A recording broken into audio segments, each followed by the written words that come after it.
Hello అండి, ఈరోజు హెల్తీగా రాగి పిండితో రాగి స్మూతీ ఎలా చేయాలో చూద్దామండి. చాలా సింపుల్ ప్రాసెస్ అండి, చాలా టేస్టీగా ఉంటుంది, ఎంతో హెల్తీ కూడాను.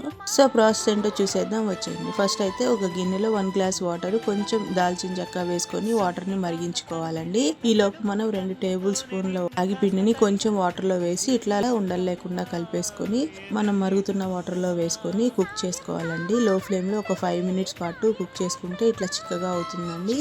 సో నెక్స్ట్ ఈ దాల్చిన చెక్క తీసేసి అది కొంచెం చల్లారనివ్వండి. నెక్స్ట్ ఒక మిక్సీ గిన్నె తీసుకొని అందులో సీడ్లెస్ డేట్స్, కాజు, బాదం 1 అవర్ పాటు సోక్ చేసుకొని పీల్ చేసుకోవాలండి. పటికి బెల్లం ప్లేస్లో మీరు జాగరీ పౌడర్ అయినా యూజ్ చేసుకోవచ్చు.